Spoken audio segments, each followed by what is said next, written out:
Hi friends, ஒரு குட்டி vlog பார்க்கலாம் வாங்க. மீன் குழம்பு. இது வந்து மீன் வந்து மத்தி மீன் தான். மீன் குழம்பு செய்கிறதுக்கு நான் வெங்காயம் நல்லா ஒரு 4-5 வெங்காயம் அறுத்துக்கிட்டு நல்லா பொடிசாக நறுக்கிக்கிட்டேன். அப்புறம் கொஞ்சோண்டு கடுகு, சீரகம், வெந்தயம் இதெல்லாமே போட்டு நல்லா வதக்கிட்ட பிறகு, வெங்காயம் நல்லா வதக்கிட்ட பிறகு தக்காளி நல்லா அரைச்சி பேஸ்ட் பண்ணி அதையும் சேர்த்துட்டேன். அது சேர்த்துட்ட பிறகு மிளகாத்தூள், தனியாத்தூள், மஞ்சத்தூள். தனியாத்தூள் எப்போவுமே மீன் குழம்புக்கு 2 மடங்கு கூட இருக்கணும். அப்போ தான் அந்த மீன் குழம்பு ரொம்ப டேஸ்ட்டாக இருக்கும்.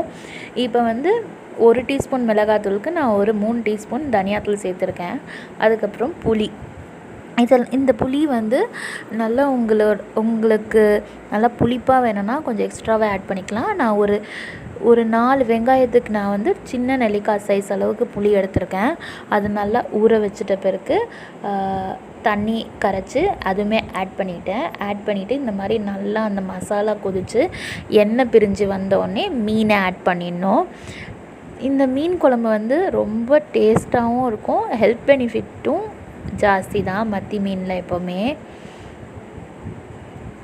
ஒரு சிம்பிளாக ஒரு 15 மினிட்ஸில் நம்மளுக்கு ரெடி ஆகிடும். ட்ரை பண்ணி பாருங்கள்.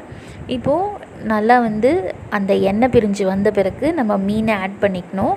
மீனை ஆட் பண்ணிவிட்டு கலரி விடக்கூடாது, மீன் உடஞ்சி போயிடும். அப்போ நம்ம சிம்மில் வச்சுட்டு மீனை ஒரு 2 நிமிஷம் திருப்பி வச்சுட்டு சிம்மில் வச்சுட்டோன்னா முடிஞ்சிடுச்சு. இந்த சைடு மீன் வறுக்கிறதுக்காக பேன் அடுப்பில் வச்சாச்சு.